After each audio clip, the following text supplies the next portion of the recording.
Bobby, the infatuation continues with Bomani Jones, and the losing continues with Bomani Jones. Why is Bomani Jones still a thing on TV? Podcast, great. He's got a lot of Twitter followers. That's all fine.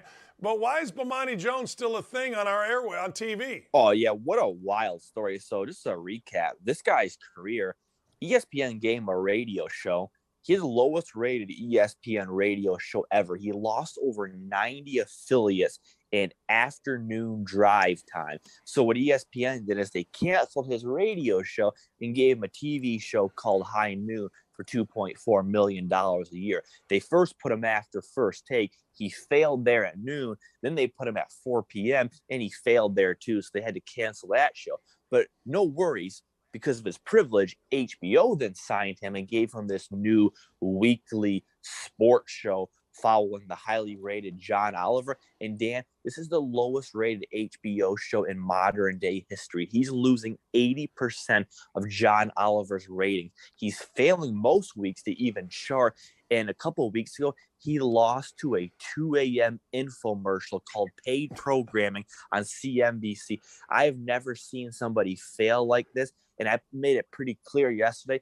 It's all because HBO and ESPN, they know if they cancel this guy like they should or boot him off the airways or refuse to re-sign him, right away, Bomani and his lackeys in the media like The Ringer and The Atlantic and Slate and all the other ones, they'll right away say, well, HBO's racist. They didn't give Bomani another shot.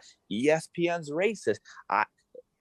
In all seriousness, this guy has more puff pieces written about him in the past few weeks than he has viewers. Every single day, somebody else is writing a fawning piece about how great this guy is. There's nothing great about him. He's one of the biggest failures in media. I think it's disgusting the opportunities he's taken away from people that actually deserve to have their own show. I mean, this guy doesn't deserve to even have a podcast based on his ratings.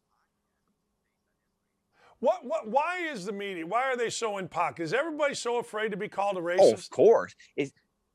We got to a point where, when I was growing up, Dan, when you were growing up, in order to be called a racist, you had to say or do something that's actually racist.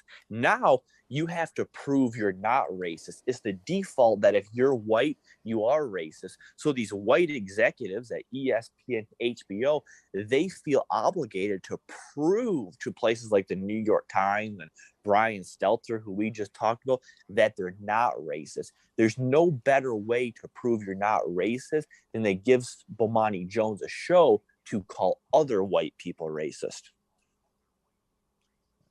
That's what the show is, right? Yeah, basically it's just him pointing out what other white guy is racist. I mean, maybe if he's lucky, he'll call a white woman racist, but mostly he talks about how racist white guys are.